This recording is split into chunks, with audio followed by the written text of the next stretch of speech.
sun and sister moon I seldom see. പിതാവിന്റെയും പുത്രന്റെയും പരിശുദ്ധാത്മാവിന്റെയും നാമത്തിൽ സ്നേഹം നിറഞ്ഞ സഹോദരി സഹോദരന്മാരെ, ഫ്രാൻസിസിന്റെ ജീവിത കാലഘട്ടത്തിൽ 1209 വരെയുള്ള ജീവിതം നാം ചെറിയ തോതിലെങ്കിലും കണ്ടു കഴിഞ്ഞു. എന്നാൽ ഇനി അങ്ങോട്ടുള്ള കാലഘട്ടത്തെക്കുറിച്ച് the unseen years or unknown years വ്യക്തമായിട്ടുള്ള ഉറപ്പോടുകൂടിയ മാർഗനിർദ്ദേശങ്ങൾ അല്ലെങ്കിൽ വർഷങ്ങൾ, തീയതികൾ എന്നിവ ഉറപ്പില്ലാത്ത കുറേ കാലഘട്ടമാണ് 2010 മുതൽ അവിടുന്ന് അങ്ങോട്ട് ഫ്രാൻസിസിൻ്റെതായി നമുക്ക് പറയാൻ സാധിക്കുന്നത്.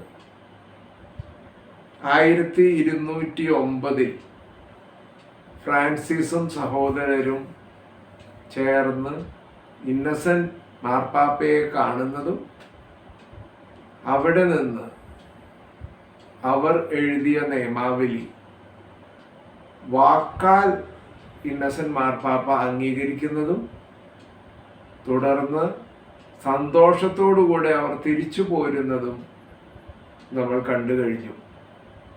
ആണെങ്കിലും ഫ്രാൻസിസുമായുള്ള ജീവചരിത്രം നമുക്ക് തുടരാം.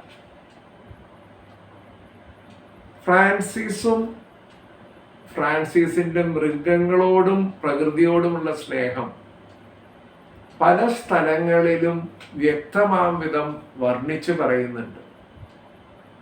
ഉദാഹരണത്തിന് ഉംബ്രിയയിലെ റോഡരികിലൂടെ പുഴുക്കൾ നീങ്ങിയിരുന്നപ്പോൾ അവയെ പിടിച്ച് ഒരു സൈഡിലേക്ക് മാറ്റി വെച്ചിരുന്നു എന്നും അവ ചതഞ്ഞരഞ്ഞ് വണ്ടിക്കടിയിൽ പെടാതിരിക്കാൻ വേണ്ടിയാണ് അപ്രകാരം ചെയ്തത് എന്നും പലരും രേഖപ്പെടുത്തിയിരിക്കുന്നു. മാത്രമല്ല, ഇപ്രകാരമുള്ള ഫ്രാൻസിസ്കൻ ചിന്തകൾ അല്ലെങ്കിൽ ഫ്രാൻസിസിന്റെ ഇതെന്ന് കരുതിപ്പോരുന്ന പ്രകൃതി സ്നേഹം, മനുഷ്യ സ്നേഹം, ജീവികളോടുള്ള സ്നേഹം എന്നിവ പല സമയങ്ങളിലായി കൂട്ടിച്ചേർത്തതല്ലേ എന്ന് ഒരു പുനർവിചിന്തനം ചെയ്യേണ്ടിയിരിക്കുന്നു.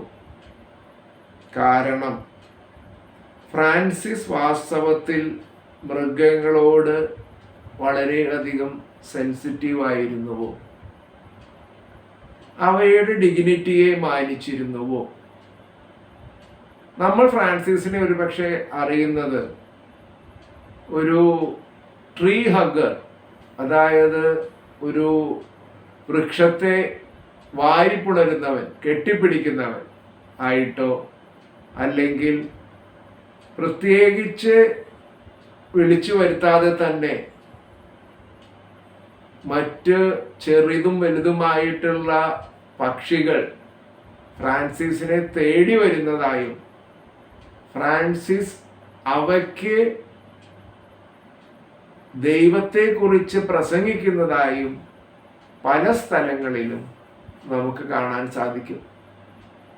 Legend of Three Companions, Little Flowers of Assisi, സലാനയുടെ തന്നെ രചനകൾ എന്നിങ്ങനെ പലതിലും. ഇതിനെ ഒരു ഹേജിയോഗ്രഫിക്കൽ ഡാറ്റയായി കാണുന്നത് തന്നെയായിരിക്കും ഉത്തമം. കാരണം ഈ എഴുത്തുകാരുടെ പ്രധാന ലക്ഷ്യം ഫ്രാൻസിസ് പ്രകൃതി സ്നേഹിയും ഒപ്പം സഹജീവികളോടുള്ള സ്നേഹിയുമായിരുന്നു എന്ന് ആക്കി തീർക്കുകയായിരുന്നിരിക്കണം. ഈ പറയുന്നതിൻ്റെ എല്ലാത്തിൻ്റെയും അർത്ഥം ഫ്രാൻസിസ് ഇതുപോലെ ആയിരുന്നില്ല എന്നല്ല, മറിച്ച് ഇതുപോലെ ആയിരുന്നു എന്നതിന് വ്യക്തമായ തെളിവുകൾ ഇല്ല എന്നുള്ളതാണ്. എന്നാലും എൻ്റെ ഒരു പേഴ്സണൽ ആഗ്രഹപ്രകാരം ഫ്രാൻസിസിനെ ഒരു ജീവികളോടുള്ള സ്നേഹം പ്രകടമാക്കുന്ന, ജീവനുള്ള എന്തൊന്നിനോടും ദൈവസഹജമായ നന്മ ഉണ്ട് എന്ന് വിശ്വസിക്കുന്ന, എഴുതിയിരിക്കുന്ന കടലാസ് തുണ്ടുകളിൽ ദൈവത്തിൻ്റെ നാമം അടങ്ങുന്ന വാക്കുകൾ ഉള്ളത് കൊണ്ട് തന്നെ അവ മാറ്റി വെക്കണം എന്ന് ആഗ്രഹിക്കുന്ന ഒരു ഫ്രാൻസിസിനെയാണ് ഞാനും ഇഷ്ടപ്പെടുന്നത്. ചരിത്രം എങ്ങനെ തന്നെയാണെങ്കിലും എന്തായാലും ആദ്യ കാലഘട്ടങ്ങളിൽ ഫ്രാൻസിസിൻ്റെ രചനകൾ പലതും നടക്കുന്നത് നമ്മൾ പറഞ്ഞ പോലെ ഫ്രാൻസിസിനെ 1226 ദൈവം വിളിച്ചു കൊണ്ടുപോയതിന് ശേഷമാണ്.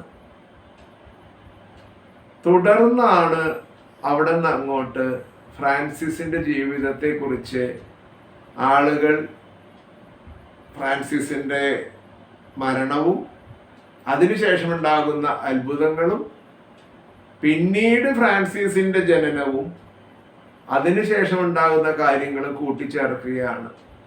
അല്ലാതെ ആരും തന്നെ ഫ്രാൻസിസിൻ്റെതായിട്ടുള്ള ഒരു ബയോഗ്രഫി സമയാസമയങ്ങളിൽ എഴുതി തീർത്തതായിട്ട് എവിടെയും പറയുന്നില്ല. ഫ്രാൻസിസ് തന്നെയും ഒരു ഓട്ടോഗ്രാഫി എഴുതിയതായിട്ട് കാണുന്നത് ആകെ കൂടെ ടെസ്റ്റ്മെന്റിൽ മാത്രമാണ്, വിൽപത്രത്തിൽ. നമ്മൾ പരസ്പരം കൺഫ്യൂഷൻ ആക്കുകയല്ല ഉദ്ദേശിക്കുന്നത്. ഫ്രാൻസിസ് മൃഗസ്നേഹിയായിരുന്നു, ഫ്രാൻസിസ് പ്രകൃതി സ്നേഹിയായിരുന്നു, ഫ്രാൻസിസ് എല്ലാറ്റിലും എല്ലാവരിലും ദൈവത്തെ കണ്ടിരുന്നു. ഇതെല്ലാം സത്യമാണ്. ഇവയ്ക്ക് ലിഖിതങ്ങളായ തെളിവുകൾ ഇല്ലെന്ന് മാത്രമേ പറഞ്ഞുള്ളൂ. തുടർന്ന് 1209 ഫ്രാൻസിസ് മാർപ്പാപ്പയ്ക്ക് മുൻപിൽ സമർപ്പിച്ച നിയമാവലി, അതിൽ മത്തായിയുടെ സുവിശേഷം 10-ാം അധ്യായത്തിലെ ഫ്രാൻസിസ് ദേവാലയത്തിൽ ശ്രവിച്ച ആ സുവിശേഷത്തിലെ ചില ഭാഗങ്ങൾ തന്നെയാണ് ഉണ്ടായിരുന്നത്. എന്നാൽ ഈ നിയമാവലിയുടെ ഒരു മാനുസ്ക്രിപ്റ്റ് റിട്ടൺ ബൈ ഹാൻഡ്, ഒരു ലിഖിത രൂപവും നമ്മൾക്ക് ഇന്ന് കാണാൻ സാധിക്കുന്നതല്ല.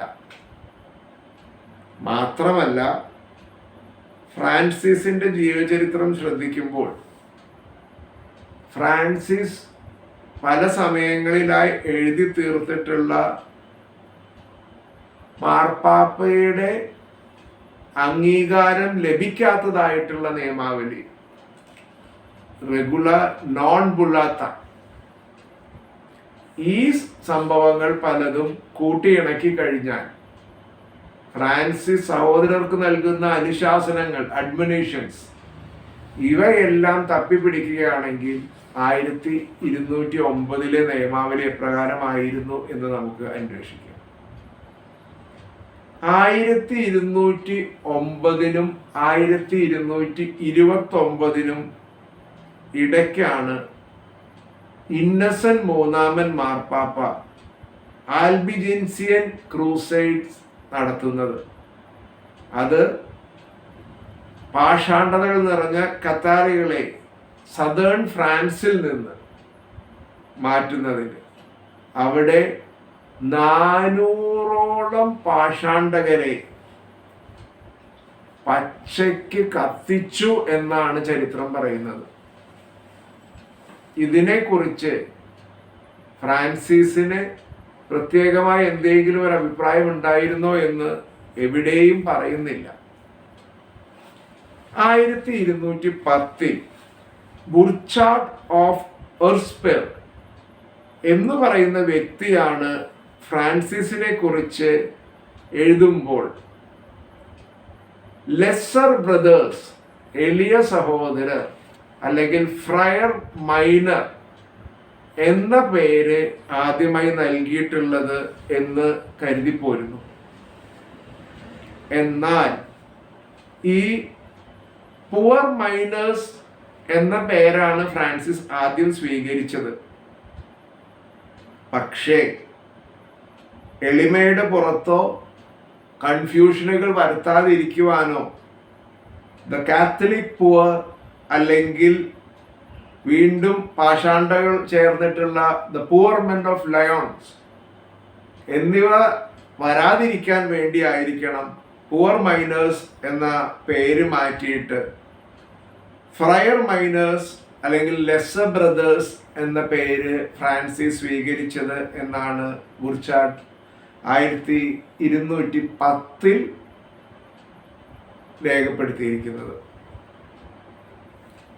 1210 തന്നെയാണ് അസീസിയിലെ മേയോറിസും മൈനോറിസും തമ്മിൽ 1203 ഉണ്ടായിട്ടുള്ള പീസ് ട്രീറ്റി, സമാധാന കരാർ, അത് 1210 അത് പുതുക്കുകയും ഫ്രീ കമ്മ്യൂണെ ഓഫ് അസീസി, അതായത് അവിടെ ജീവിച്ച് അവിടെ വസിക്കുന്ന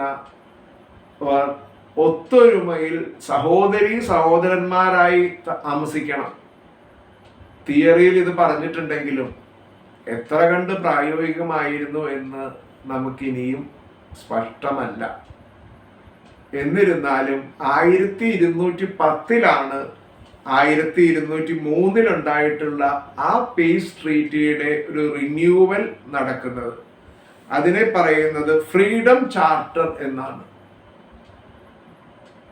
സ്വാതന്ത്ര്യത്തിന്റെ ഒരു വിളംബരം. തുടർന്ന് അസീസിക്ക് വേണ്ടി മേയോറിസ് മൈനോറിസ് എന്ന വലിപ്പ ചെറുപ്പം കൂടാതെ എല്ലാവരും പ്രയത്നിച്ചു എന്ന് വേണം കരുതി പോരാൻ. 1209 തന്നെ റോമിൽ നിന്ന് വരുന്ന വഴിയിലാണ് ഫ്രാൻസിസ് റിവോ ടോർട്ടോ എന്ന പ്രദേശത്ത് എത്തുന്നത്. ഇതുമായി ചരിത്രപരമായിട്ട് 2 കാര്യങ്ങൾ ബന്ധപ്പെടുത്തുന്നുണ്ട്. ഒന്ന്, ഈ റിവോ ടോർട്ടോ എന്ന് പറയുന്ന സ്ഥലത്ത് ഫ്രാൻസിസും സഹോദരന്മാരും താമസിക്കുമ്പോൾ ഇതിന്റെ ഒരു റിപ്ലിക്കേറ്റ് റിവോ ടോർട്ടോ എന്ന് പറയുന്ന സ്ഥലത്ത് തന്നെ പള്ളിയുടെ അകത്ത് ഉണ്ടാക്കിയിട്ടുണ്ട്. വാസ്തവത്തിൽ അത് ഫ്രാൻസിസ് താമസിച്ച സ്ഥലമല്ല, എന്നാൽ അതുപോലെ ചരിത്രത്തിൽ നിന്ന് ഏടുകൾ എടുത്ത് ഉണ്ടാക്കിയിട്ടുള്ള ഒരു ഭാഗം. അത് കാണാനൊരു ഭാഗ്യം എനിക്ക് ലഭിക്കുകയുണ്ടായി. എന്തായാലും ഈ റിവോ ടോർട്ടോയിൽ വെച്ച് ഫ്രാൻസിസും സഹോദരന്മാരും കുടുസായ ആ സ്ഥലത്ത് താമസിക്കുമ്പോൾ ഒരു വ്യക്തി തൻ്റേതാണ് ആ സ്ഥലമെന്നും തൻ്റെ കഴുതയെയും കൂട്ടിക്കൊണ്ടുവന്ന് മൃഗങ്ങളെ കൂട്ടിക്കൊണ്ടുവന്ന് അവിടെ താമസിപ്പിക്കുകയും സഹോദരീ സഹോദരന്മാർ ആയ നിങ്ങൾക്കുള്ളതല്ല ഇതെന്ന് അവരെ കളിയാക്കിക്കൊണ്ട് മാറ്റി നിർത്തുകയും, നിർഭാഗ്യം എന്ന് പറയട്ടെ, ഫ്രാൻസിസിനും സഹോദരന്മാർക്കും അവിടെ നിന്ന് ചെറിയ കാലഘട്ടത്തിലെ താമസത്തിന് ശേഷം അവിടെ നിന്ന് പോരേണ്ടി വന്നു. സഹോദരിയായ കഴുതയെയും സഹോദരിയായ പശുവിനെയും അയാൾ കൊണ്ടുവന്ന് ഇവർക്കൊപ്പം താമസിപ്പിച്ചു അത്രേ. ഒന്നോർത്താൽ ഫ്രാൻസിസ് അതിൽ സന്തോഷിച്ച് കാണും. മറ്റു 12 പേരും എത്ര കണ്ട് സന്തോഷിച്ചു എന്ന് നമുക്ക് സ്പഷ്ടമല്ല. രണ്ടാമതുണ്ടായിട്ടുള്ള ഒരു പ്രധാന സംഭവം, ഓട്ടോ 4 രാജാവ് ചക്രവർത്തി സെപ്റ്റംബർ 1209 നവംബർ 1210 2 പ്രാവശ്യം റിവോ ടോർട്ടോയിലൂടെ കടന്നു പോയിട്ടുണ്ട് എന്ന് പറയപ്പെടുന്നു. ഇതിൽ എടുത്തു പറയുന്ന ഒരു സംഭവം എന്താണെന്ന് വെച്ച് കഴിഞ്ഞാല്, ഈ കാലഘട്ടത്തിലാണ് എന്ന് പറയപ്പെടുന്നു ഫ്രാൻസിസ്കൻ സഹോദരനായിട്ടുള്ള ഒരു വ്യക്തി പ്രാർത്ഥനയിൽ മന്ദി സ്വഭാവവും അതുപോലെ തന്നെ പ്രവർത്തികളിൽ വളരെ കുറഞ്ഞുമുണ്ടായിരുന്ന അദ്ദേഹം ബ്രദർ ഫ്ലൈ, സഹോദരനായിട്ടുള്ള ഈച്ച അല്ലെങ്കിൽ ഏതെങ്കിലും ചെറിയ ഒരു ജീവി എന്ന നിലയ്ക്കാണ് ഫ്രാൻസിസ് അദ്ദേഹത്തെ വിളിച്ചു പോന്നിരുന്നത്. കറക്ഷന് ശേഷവും ആ വ്യക്തി അപ്രകാരം തന്നെ ജീവിച്ചതിനാൽ അദ്ദേഹത്തെ സഭയിൽ നിന്ന് സ്നേഹത്തോടുകൂടി മാറിപ്പോവാനായിട്ട് ഫ്രാൻസിസ് അഭ്യർത്ഥിക്കുന്നതായിട്ട് നമുക്ക് കാണാം. 1210 ജാനുവരിയിലായിരിക്കണം റിവോ ടോർട്ടോയിൽ നിന്ന് പോർസിയങ്കുലയിലേക്ക് ഫ്രാൻസിസും സഹോദരന്മാരും താമസം മാറ്റുന്നത്.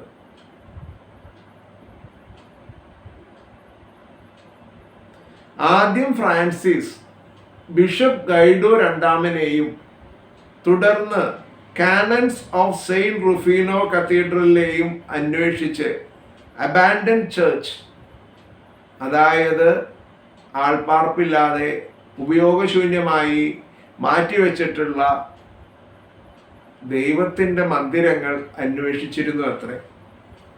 അങ്ങനെയാണ് ബെനഡിക്റ്റിൻ സഹോദരന്മാരിൽ നിന്ന് ഫ്രാൻസിസിനെ Porziuncola, Little Portion, Saint Mary of the Angels, Porziuncola Francis കരസ്ഥമാക്കുന്നത്. അതിനായി ഫ്രാൻസിസ് കൊടുത്തത് ഒരു കൊട്ട മീനാണെന്നും ഇപ്പോഴും പോർസിയങ്കുല ദേവാലയത്തിൽ ഈ ഒരു ആചാരം ബെനഡിക്റ്റിൻ സഹോദരന്മാർക്ക് ഒരു കൊട്ട മീൻ പോർസിയങ്കുല തിരുനാൾ ദിവസം നൽകുന്നതായും പറഞ്ഞു പോരുന്നു.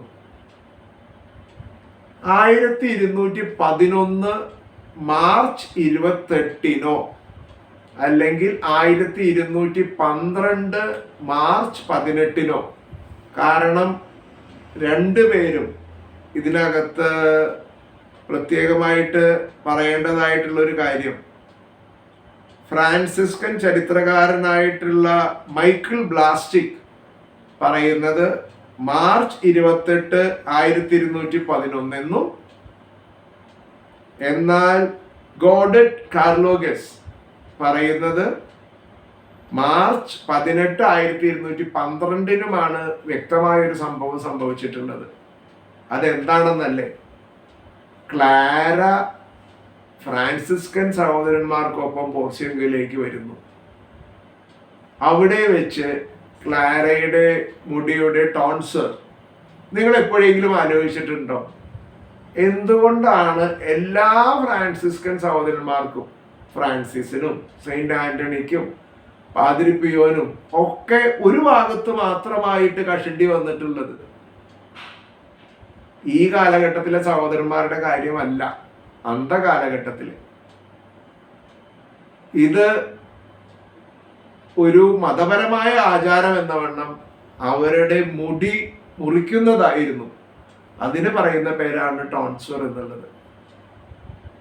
ക്ലാരയുടെ തലമുടി മുറിക്കുന്നതും ഈ പോർസിയങ്കുല ദേവാലയത്തിൽ വെച്ചാണെന്നും അവിടെ ആ സമയം ഫ്രാൻസിസിനോടൊപ്പം ബെർണാഡ് ഓഫ് ക്വിൻറ്റൻവാലയും മറ്റ് സഹോദരന്മാരായി ഫിലിപ്പ് ലോങ്കോയും ഉണ്ടായിരുന്നതായും പറയപ്പെടുന്നു. തുടർന്ന് ഫ്രാൻസിസും സഹോദരന്മാരും ക്ലാരയെ കൊണ്ടുപോകുന്നത് ബെനഡിക്റ്റൻ സഹോദരിമാരുടെ സാൻ പാബ്ലോ, ബാസ്റ്റിയയിലെ സാൻ പാബ്ലോയിലേക്കാണ്. എന്നാൽ ഇവർക്ക് ഒരുപാട് പ്രിവിലേജുകൾ ഉണ്ടായിരുന്നതിനാലും ക്ലാര ഉദ്ദേശിച്ച ഒരു ജീവിതം അല്ല അവർക്ക് ലഭിച്ചത് എന്നതിനാലും ക്ലാര സാവകാശം ഈ ബെനഡിക്റ്റൻ സഹോദരിമാരുടെ സ്ഥലത്ത് നിന്ന് മാറി അവിടെ നിന്ന് ആഞ്ചലോ ഡി പാൻസോ, അതായത് റെക്ലൂസ്, ജീവിത പ്രത്യേകമാംവിധം ഒരു ഓർഡറിൽ അല്ലെങ്കിലും ത്യാഗപൂർണമായ പ്രാശ്ചിത്തത്തിന്റെ പ്രവൃത്തികൾ നടത്തിയിരുന്ന സഹോദരന്മാർ ആഞ്ചലോ ഡി പാൻസോ, ഈ സ്ഥലത്താണ് അവർ ക്ലാര പിന്നീട് താമസിക്കുന്നത്. ഇവിടെ മീനിയൽ ജോബ്സ്, ചെറുതായിട്ടുള്ള ജോലികൾ ചെയ്തുകൊണ്ട്, ഇതിനിടയ്ക്കായിരിക്കണം ക്ലാരയുടെ ജീവിതത്തിൽ ക്ലാരയുടെ സഹോദരി ഈ സ്ഥലത്തേക്ക് എത്തിച്ചേരുന്നതും അവിടെ വെച്ച് ഇവരെ വലിച്ചഴച്ച് ക്ലാരയുടെ പിതാവിൻ്റെ സഹോദരൻ കൊണ്ടുപോകാൻ ശ്രമിക്കവേ സക്രാരി എടുത്തുകൊണ്ട് ക്ലാര അവരെ മാറ്റി നിർത്തുന്നതായും, ഇതുപോലെ തന്നെ തൻ്റെ മുണ്ടനം ചെയ്ത തല അവരെ പ്രദർശിപ്പിക്കുന്നതായും, ഇതേ രൂപത്തിൽ തന്നെ പാഷാണ്ഡകർ അവർ താമസിച്ചിരുന്ന സ്ഥലത്തേക്ക് വരുമ്പോഴും സക്രാരി എടുത്തുകൊണ്ട് വിശുദ്ധമായ തിരുവോസ്തി കയ്യിലേന്തിക്കൊണ്ട് അവരെ അവിടെ നിന്ന് പറഞ്ഞയക്കുന്നതായിട്ടുള്ള ചരിത്രം.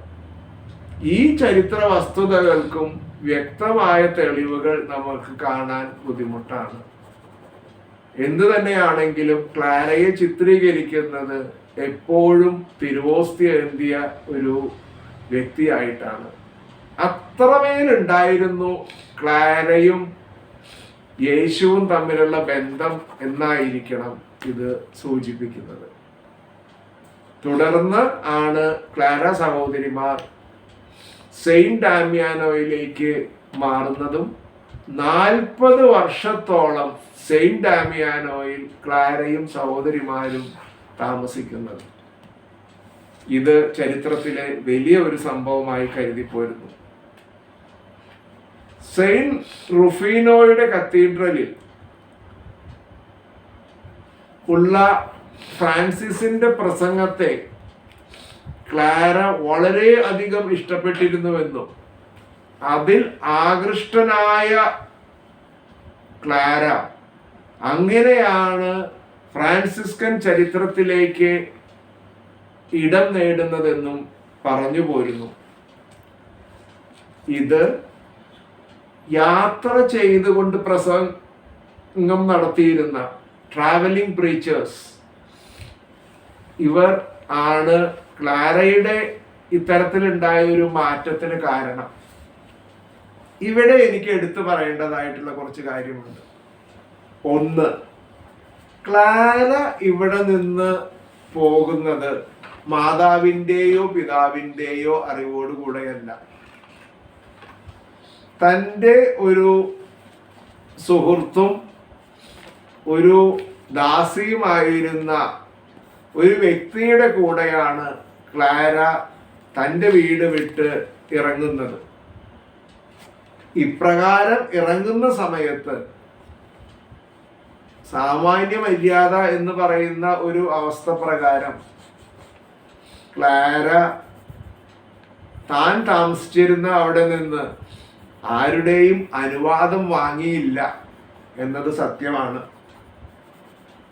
ഈ കാലഘട്ടത്തിലാണെങ്കിൽ ക്ലാര ഓടിപ്പോയി അത് മിക്കവാറും ഏതെങ്കിലും ഒരു പുരുഷന്റെ കൂടെ ആകും എന്ന് എടുത്തു പറയേണ്ടി വന്നേനെ.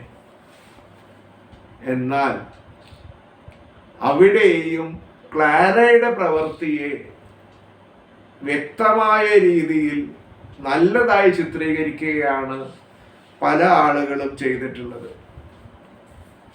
1212 1213 മൊറോക്കോയിലേക്ക് ഫ്രാൻസിസ് യാത്രയാകുന്നു.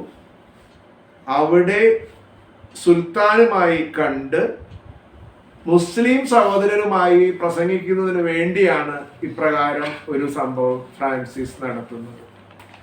എന്തായാലും നമ്മൾ 1214 വരെയുള്ള ഫ്രാൻസിസ്കൻ ജീവിതത്തെ നമ്മൾ കണ്ടു. ഇനിയും നമ്മൾക്ക് ഫ്രാൻസിസ്കൻ യാത്ര തുടരാം.